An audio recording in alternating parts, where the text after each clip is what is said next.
You're welcome back to the Gavel.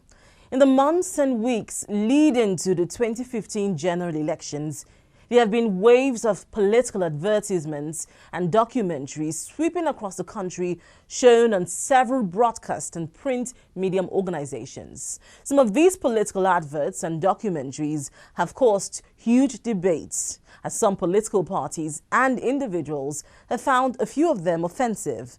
The House of Representatives, too, has raised issues about some of these political adverts and took up the broadcast regulatory bodies on this issue. Members of the House of Representatives Committee on Information and National Orientation had an interactive session with media regulators and media owners. The focus of their meeting is the hate campaigns by political parties ahead of the 2015 general elections.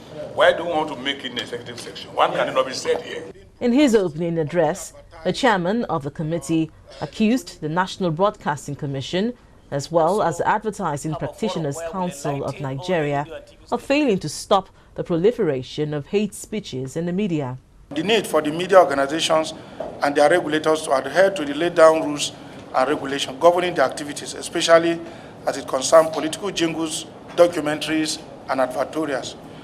The media, being the watchdog of the society and agenda setters for molding public opinion, must be seen to be above board, both in their reportage and advertorials. These responsibilities are not to be handled trivially, as their neglect put at stake the very integrity of the media's neutrality, which is of course fundamental. Sadly, media organizations that should be non-partisan seem to allow their outfits to become platform for the mudslinging tactics of desperate political players. This situation is highly unhealthy for the nation's nascent democracy and has the capacity to engender violence in our already charged political atmosphere. But the Director General of NBC, Mr. Emeka Mba, quickly pointed out to the legislators that it was a misconception and that the regulators have operated within their powers to ensure that media houses adhere to the broadcasting code. Where we draw the line is when materials which tend to divide us as a people, either dealing with ethnicity or tribe or race or religion.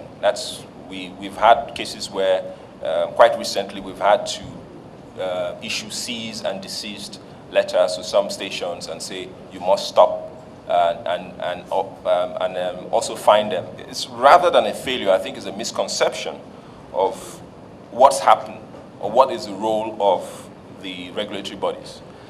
With regards to broadcasting, we've maintained a very active relationship with APCON. We indeed have demanded that all materials must be cleared through APCON.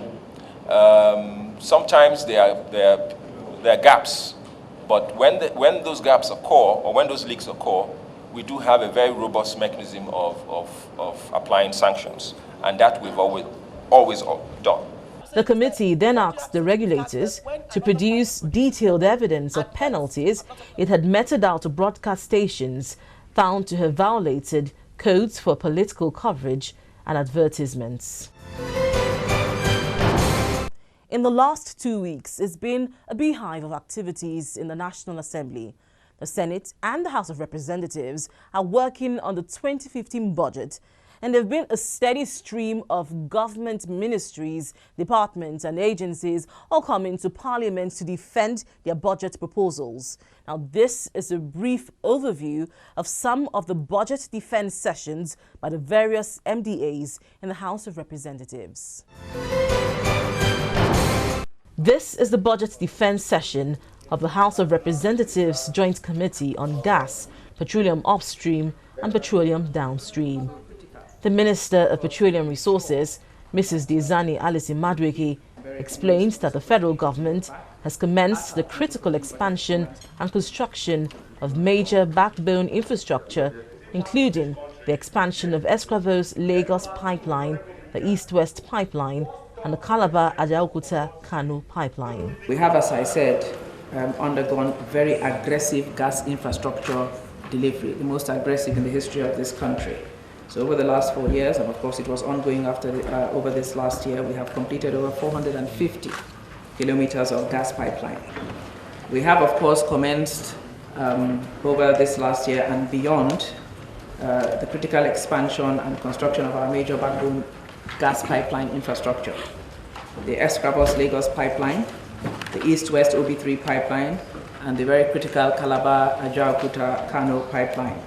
In that instance, utilizing Eurobonds and IFC funding. We have collaborated with the International Finance Corporation in this stead to ensure that our feasibilities are done to international standard and with their support, with the intent that they will be bringing in financial investors when we get to that stage for additional pipeline infrastructure.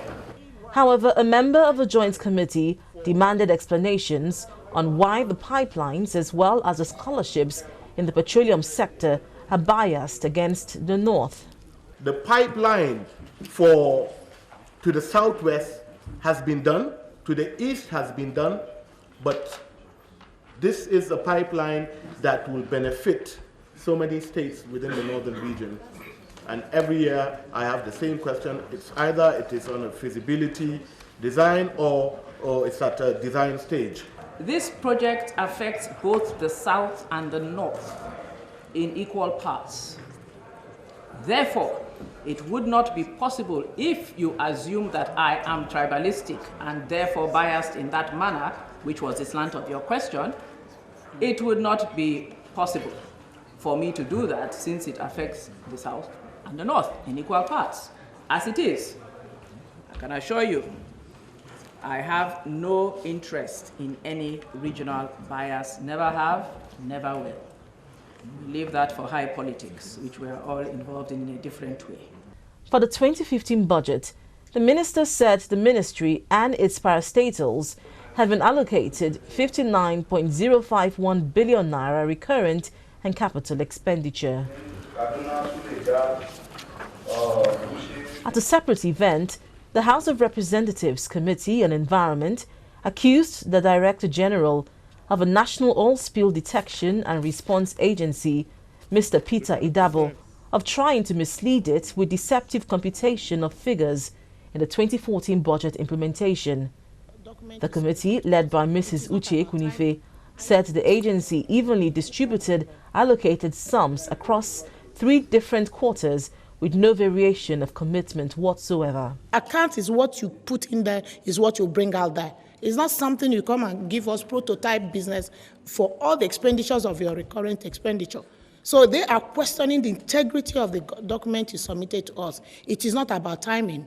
And your office must sit up to do their work. However, Mr. Peter Idabo explained to journalists that there was nothing wrong with the figures computed in the agency's 2014 budget implementation document. Not satisfied with the Director General's explanations, the committee rejected the agency's presentation and gave them another opportunity to represent the facts in 1 week.